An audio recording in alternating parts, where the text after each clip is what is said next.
આપણી જૂની દેશી સંતવાણી એમાં આ લડાઈની વાત કરી. અહીંયા હાથમાં ઢાલ ને તલવાર લઈને પટાબાજી કરીને આપણા મેર સમાજના ભાઈઓએ થાવ તૈયાર, છીલ બરછી બાંધો તમે હથિયાર, સંતો ભાઈ એ જી છીલ બરછી બાંધો. રાણાભાઈ મજાની વાત કરી તમે લોકો. હું આફ્રિકામાં જાઉં તો આફ્રિકામાં મેર કમ્યુનિટીના ભાઈઓની પાસેથી આ મને મણિયારો ત્યાં કથામાં જોવા મળે.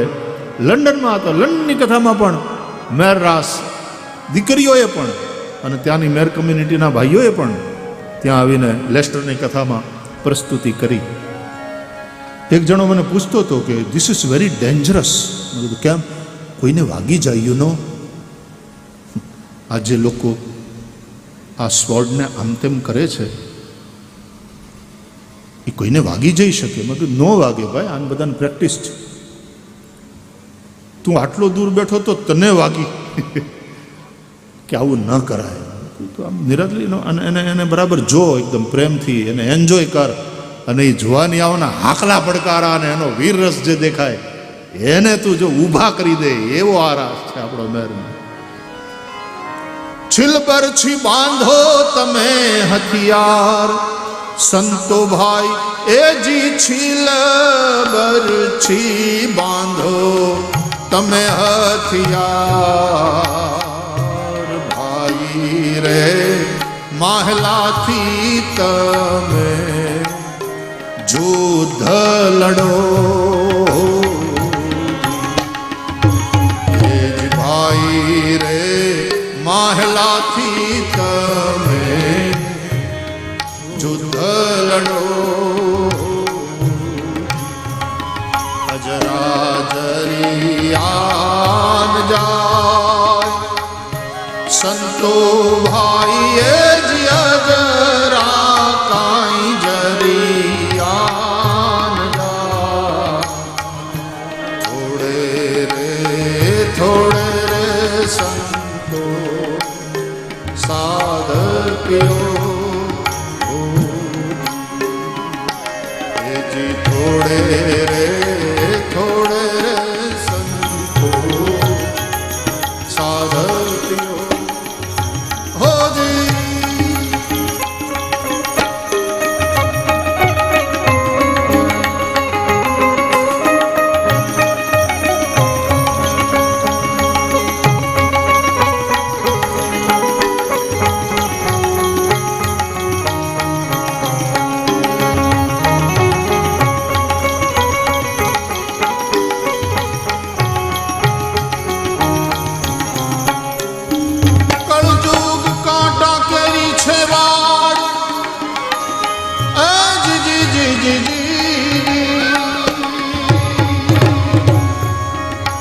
કળજુગ કાંટા કેરી છે વાળ, સાધુ ભાઈ એ જ કળજુગ કાંઈ કાંટા કેરી જોને વાળ.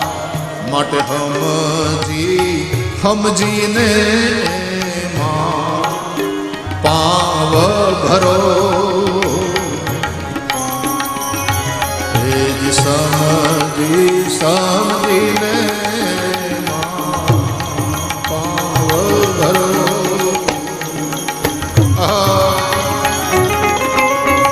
આ કળિયુગ કાંટાની વાડ છે ને એમાં આપણે ચાલવાનું છે, જીવનની જાત્રા કરવાની છે, ઉઘાડે પગે ચાલવાનું છે. સમજીને પગલા મૂકો, કઈ કાંટા ન વાગે.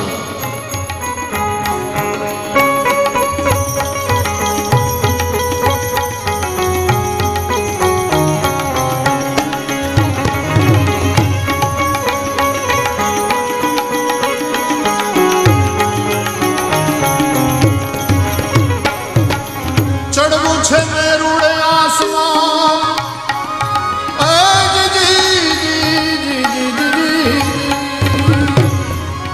ચડવું છે મેરુડે આસમાન, સાધુ ભાઈ એ જ ચડવું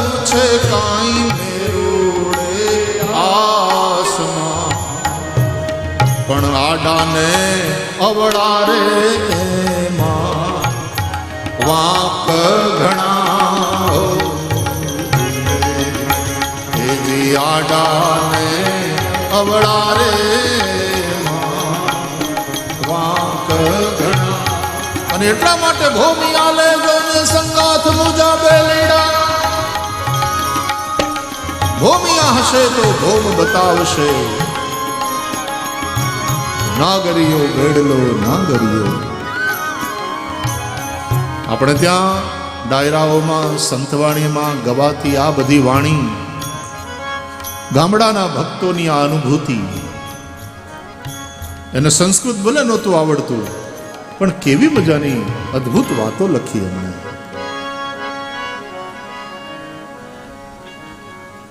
તો આ કલિકાલમાં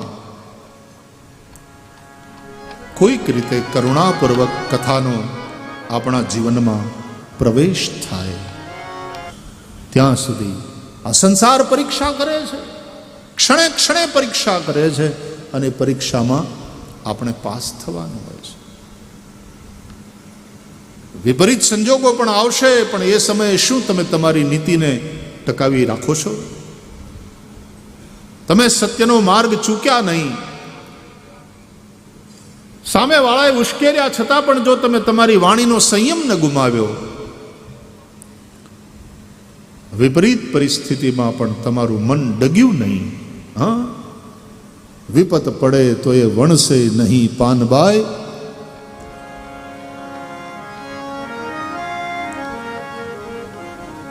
મેરું તો ડગે જેના મનડા ડગે નહીં પાનબાઈ.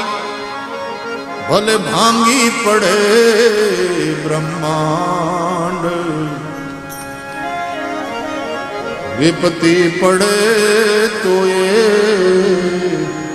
વણસે નહીં પાનબાઈ. સોઈ મારા હરિજનના પ્રમાણ. મેરું તો ડગે પણ છતાં જેના મનડા ડગે નહીં પાન.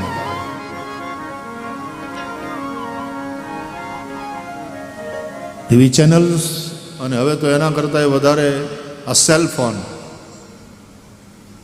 ટીવીની સામે તો તમે કદાચ થોડા સમય જ બેસી શકો, પણ આ જે પતીકું છે એ હંમેશા તમારી હારે. કદાચ 20 વર્ષ પછી ઇનબિલ્ટ સેલફોન ના આવે તો સારું, કે એવી રીતે જન્મ્યાની હારોહાર તમારે આમ અંદર કેમ ઓલા વાલ નથી મૂકી દેતા. હવે મેં સાંભળ્યું કે અમુક ઓલા મશીન એવા મુકાઈ જાય છે કે એ સુગર માપી લે, એ બીપી માપી લે, અંદર જ અંદર ફિટ કરી દીધું. ખાલી આમ એના ઉપર ટેલિફોન ધરે ને ત્યાં તો આવી જાય બધું, કે તમારું બ્લડ સુગર આટલી છે આ સમયે, તમારું બીપી આટલું છે. એમ માણસના મગજમાં જ કંઈક એવી ચીપ ફિટ કરી દેશે કે અંદર જ ઘંટડી આવશે કે વિમલજીનો ફોન આવે છે. સીધું ક્યાંક આમ કાનને મરડવાનું, પછી હલો, હા વિમલજી બોલો બોલો. આજુબાજુ જોવાવાળાને આમ થાય કોની હારે વાતું કરે.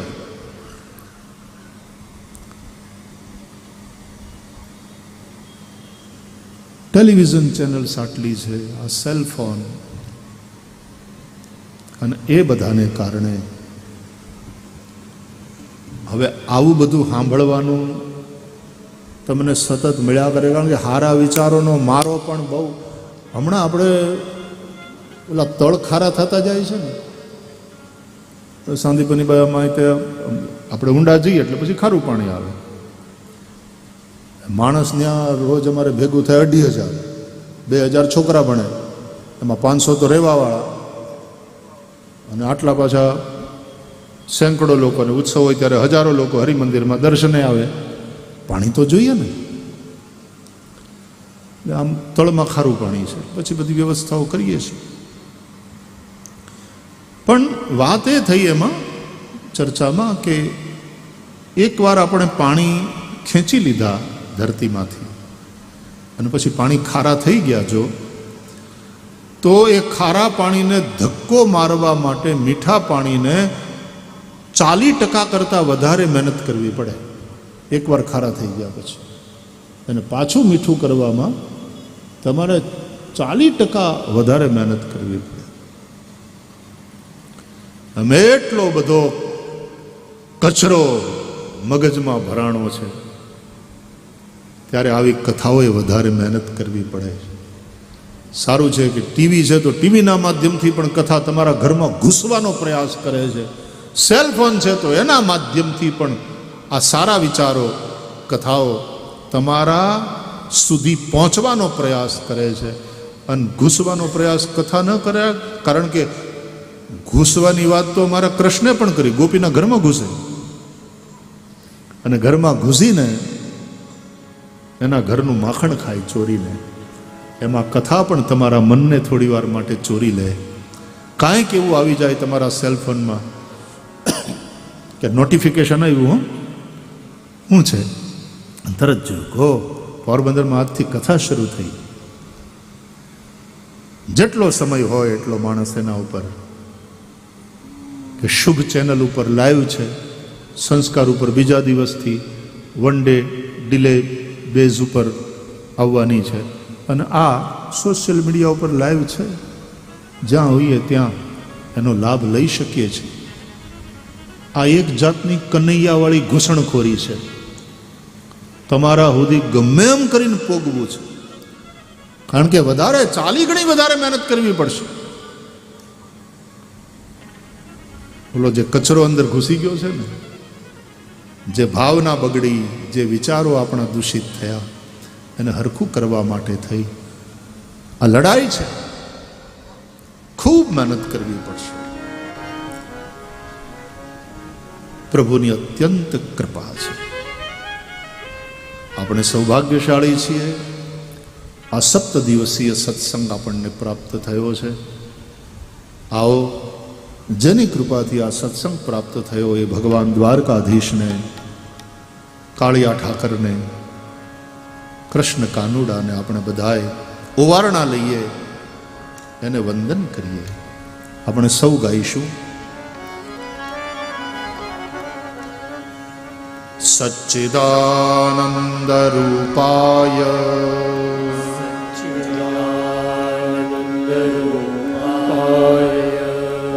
વિશ્વોત્પત્યાદિ હેતવે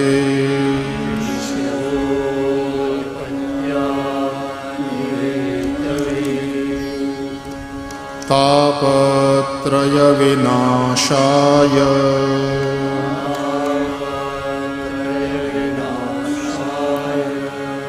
શ્રી કૃષ્ણાય વયમ નુમઃ.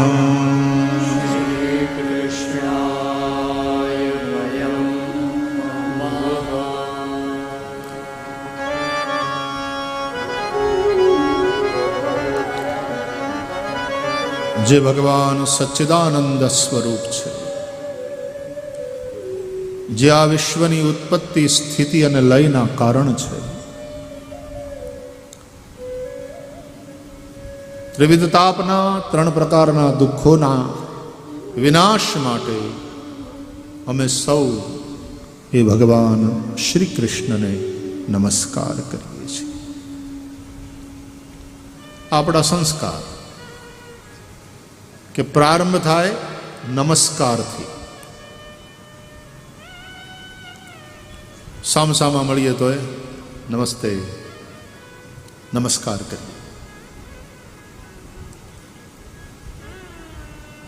પૂજા, યજ્ઞ એ બધાના પ્રારંભે પણ બ્રાહ્મણો હાથમાં ફૂલ આપીને દેવતા નમસ્કાર કરાવે. શ્રીમન મહાગણાધિપતે નમઃ, ઇષ્ટદેવતાભ્યો નમઃ, ગ્રામ દેવતાભ્યો નમઃ, સ્થાન દેવતાભ્યો નમઃ, વાણી હિરણ્યગર્ભાભ્યામ નમઃ, શચી પુરંદરાભ્યામ નમઃ, ઉમા મહેશ્વરાભ્યામ નમઃ, માતૃપિતૃચરણકમલેભ્યો નમઃ, સર્વેભ્યો દેવેભ્યો નમઃ, સર્વેભ્યો બ્રાહ્મણેભ્યો નમો નમઃ. આવી રીતે પહેલા નમસ્કાર થાય.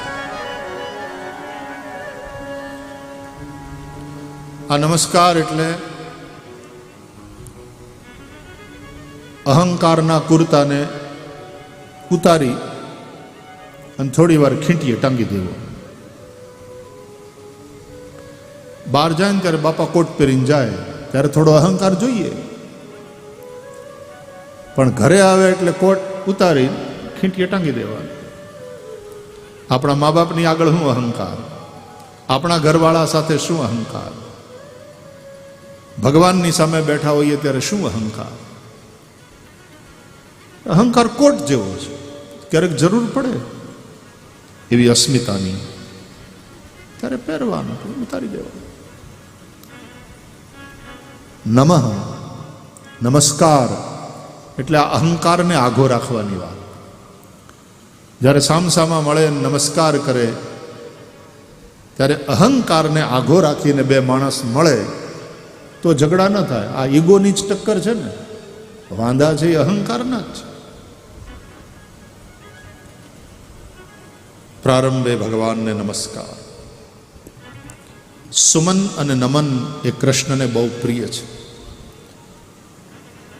સુમન એટલે પુષ્પ અને સુમન એટલે સુંદર મન. નમન એટલે નમસ્કાર અને નમન એટલે ન મન. મન ભગવાનને આપ્યા પછી જે માણસ મન રહિત થઈ જાય ત્યાં સુખ દુઃખ ઇત્યાદિ કાંઈ ન હોય, અને સુખ દુઃખનો આત્યંતિક અભાવ એ આનંદ, એ મોજમાં રહે. મન નથી એમ નહીં, ભગવાનને દઈ દીધું, ભગવાનમાં લાગ્યું છે, ભગવાન પાસે છે. એટલે સુમન અને નમન. આપણે પુષ્પ પણ અર્પણ કરીએ છીએ ભાગવતજીને, નમસ્કાર પણ કરીએ છીએ. શ્રી કૃષ્ણને નમસ્કાર. શ્રી કૃષ્ણાય વયમ નમઃ. અમે સૌ શ્રી કૃષ્ણને નમસ્કાર કરીએ છીએ. કૃષ્ણને નહીં, શ્રી કૃષ્ણને. કૃષ્ણ એટલે પરબ્રહ્મ પરમાત્મા, કૃષ્ણ એટલે બ્રહ્મ, પણ શ્રી કૃષ્ણ એટલે રાધાવાળા કૃષ્ણ, સગુણ ભગવાનને અમે નમસ્કાર કરીએ છીએ. ત્રિવિધ તાપને એ દૂર કરે. જો નિર્ગુણને કોઈના ઉપર દયા નથી આવતી અને નિર્ગુણ કોઈના ઉપર ગુસ્સે પણ થતો નથી, એ માત્ર દ્રષ્ટા છે, જોયા કરે. રામચરિતમાનસમાં કહે છે, જગ પે ખાન તુમ દેખ નિહારે, ખાન તુમ દેખ નિહારે, जग पे खाना तुम देख निहारे, जग पे खाना तुम देख निहारे, विधि हरि शंभु नचाव निहारे, विधि हरि शंभु नचाव निहारे, विधि हरि शंभु नचाव निहारे, विधि हरि शंभु नचाव निहारे, तेवो न जानई मरम तुम्हारा, तेवो न जानई मरम तुम्हारा, और तुम्हारी को जान निहारा, और तुम्हारी जो जानहारा, जान निहारा, जानहारा, जान निहारा, जानहारा,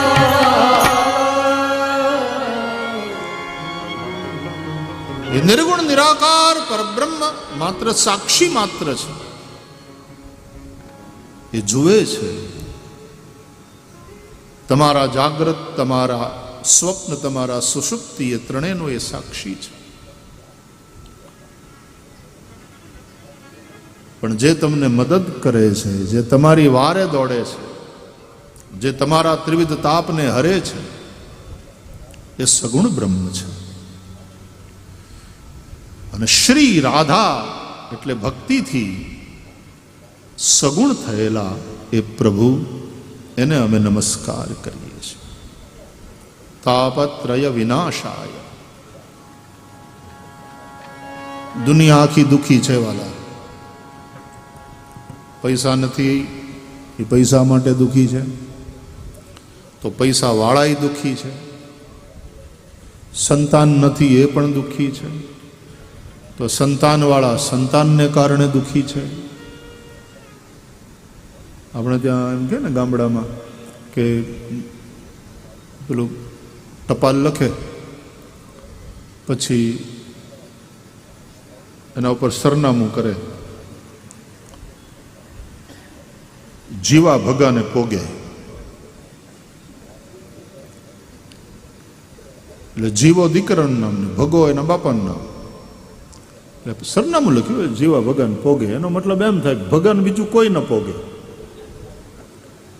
એને જીવો જ પોગે, એનો દીકરો. એટલે આપણે ત્યાં કહેવત છે કે જેને કોઈ ન પોગે એને એનું પેટ પોગે. તો ઘણા સંતાન નથી એટલે દુઃખી હોય, રડતા હોય, ને ઘણા સંતાનને કારણે રડતા હોય. દુઃખી સૌ છે. એ દુઃખના 3 પ્રકાર કહ્યા છે આપણા શાસ્ત્રોએ: આધિદૈવિક, આધિભૌતિક અને આધ્યાત્મિક.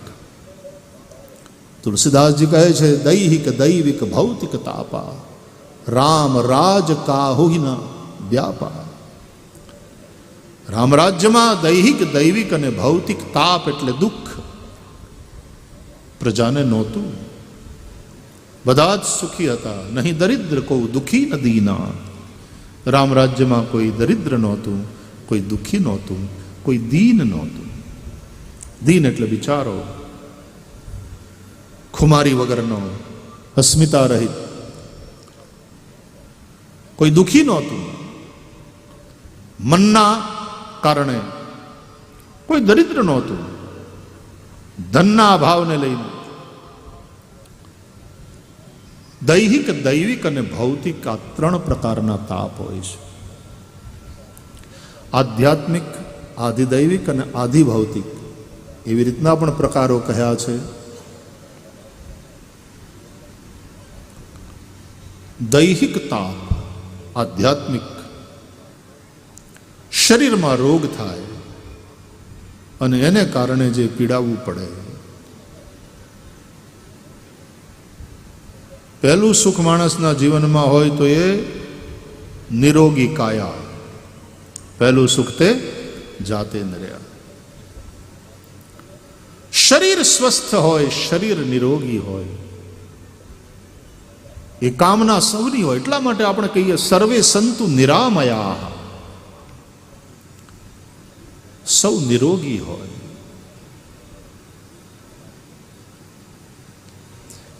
પછી ભૂખને કારણે થઈને ખાવાનું મળે નહીં, પછી જે દુઃખી થાય, તરસ લાગી હોય ને પાણી ન મળે ને દુઃખી થાય,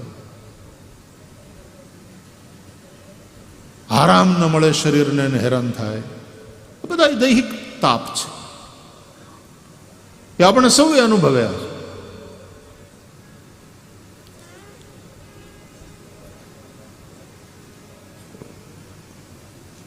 અધિભૂત, આધિભૌતિક જે તાપ છે, ભૌતિક, ધરતીકંપ આવે, અતિવૃષ્ટિ થાય, અનાવૃષ્ટિ થાય, ક્યારેક સુનામી આવે ને તારાજી સર્જે,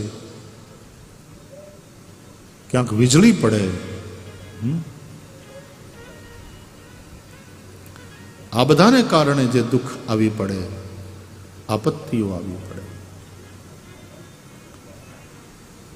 દેવતાઓના પ્રકોપને કારણે થઈને જે ભોગવવું પડે, આ બધા જ પ્રકારના તાપ, દુઃખ એને દૂર કરવા માટે થઈને અમે સૌ ભગવાન શ્રી કૃષ્ણને નમસ્કાર કરીએ છીએ.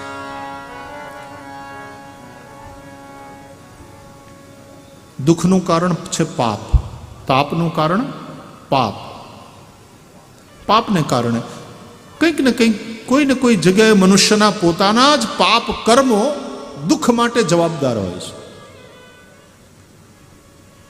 એને ક્યારેક વૈયક્તિક સજા થાય અને ક્યારેક સામૂહિક દંડ પણ. સરકાર ક્યારેક સામૂહિક દંડ પણ લાદે, એમ ક્યારેક સામૂહિક સજા પણ ભોગવવી પડતી હોય છે. ભૂકંપ હોય કે અતિવૃષ્ટિ હોય કે અનાવૃષ્ટિ, આ જેવી જે આપદાઓ આવે એ સામૂહિક દંડ ભોગવવો પડતો હોય છે.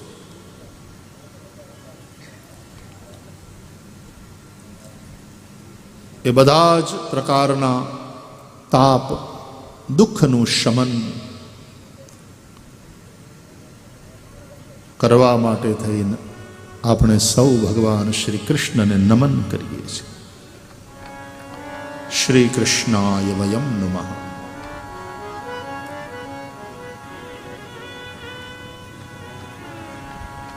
શ્રીમદ ભાગવતના આ તો મહાત્મ્યનો પહેલો શ્લોક છે. ભાગવતજીના છેલ્લા સ્કંદ 12મા સ્કંદના છેલ્લા અધ્યાયનો છેલ્લો શ્લોક, એટલે ભાગવતજીનો છેલ્લો શ્લોક ટૂંકામાં એ કહે છે, નામ સંકીર્તનમ યસ્ય સર્વ પાપ પ્રણાશનમ પ્રણામો દુઃખ શમનસ્તમ નમામિ હરિમ પરમ.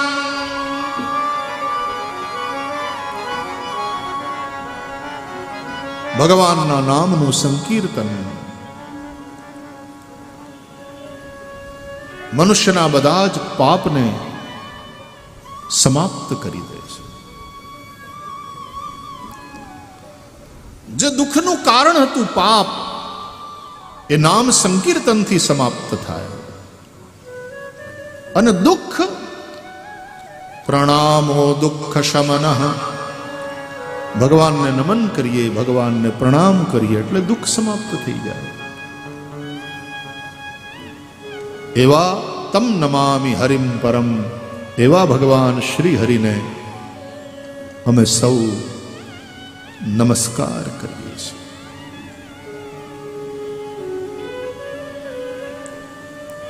એ ભગવાન શ્રી હરિ જે બિરાજે છે શ્રી હરિ મંદિરમાં, તમ નમામિ હરિમ પરમ. શ્રીમદ ભાગવતમાં એ પરબ્રહ્મ પરમાત્મા શ્રી હરિ રૂપે બહુ ગવાયા. ભાગવતમાં બહુ નિરૂપણ છે શ્રી હરિ ના નામથી. એટલા માટે શ્રી હરિ મંદિરમાં શ્રી હરિ બિરાજે છે. એ શ્રી હરિ જ કૃષ્ણ રૂપે છે, એ જ શ્રી હરિ રામ રૂપે છે. એટલે આ બાજુ રામ ને આ બાજુ કૃષ્ણ હરિ મંદિરમાં પણ બેઠા છે. એ હરિને, એ રામને અને એ કૃષ્ણને, એ ત્રણેયના નામને વારંવાર પુકારવા એટલે નામ સંકીર્તન. નામ સંકીર્તનમ યસ્ય સર્વ પાપ પ્રણાશનમ. અને એટલા માટે હરે કૃષ્ણ કૃષ્ણ કૃષ્ણ હરે હરે, હરે રામ રામ રામ હરે હરે. હરિ ભગવાનને સંબોધન છે હરે, રામને સંબોધન હે રામ, કૃષ્ણને સંબોધન હે કૃષ્ણ. તો હરે કૃષ્ણ કૃષ્ણ કૃષ્ણ હરે હરે, હરે રામ રામ રામ હરે હરે.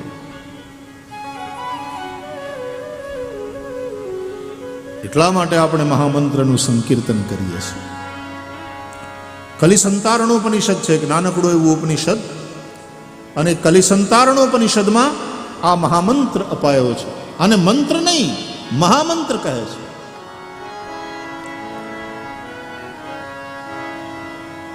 એ મહામંત્રનું સંકીર્તન, નામ તો ત્રણ જ છે, હરિ, રામ અને કૃષ્ણ. રામ, કૃષ્ણ અને હરિ. અને એટલા માટે આ મહામંત્રમાંથી આ ત્રણ નામ લઈ અને મહારાષ્ટ્રના સંતો જય જય રામ કૃષ્ણ હરિ. આ સંકીર્તન કરતા હોય છે. જય જય રામ કૃષ્ણ હરિ, જય જય રામ કૃષ્ણ હરિ, જય જય રામ કૃષ્ણ હરે, જય જય રામ કૃષ્ણ હરિ, જય જય રામ કૃષ્ણ હરે, જય જય રામ કૃષ્ણ હરિ, રામ કૃષ્ણ હરે, જય જય રામ કૃષ્ણ હરિ, જય જય રામ કૃષ્ણ હરિ, જય જય રામ કૃષ્ણ હરિ, જય જય રામ કૃષ્ણ હરિ, જય જય રામ કૃષ્ણ હરિ, જય જય રામ કૃષ્ણ હરિ, જય જય રામ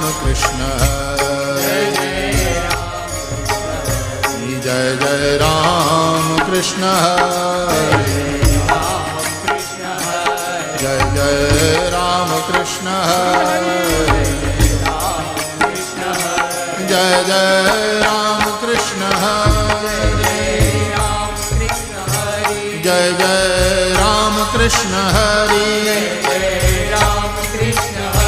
જય જય રામ કૃષ્ણ હરિ, જય જય રામ કૃષ્ણ હરિ, જય જય રામ કૃષ્ણ હરિ, જય જય રામ કૃષ્ણ હરિ, જય જય રામ કૃષ્ણ હરિ,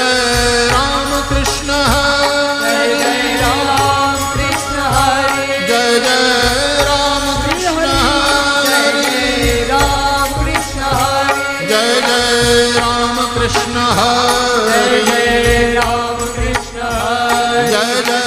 રામ કૃષ્ણ હરિ, જય જય રામ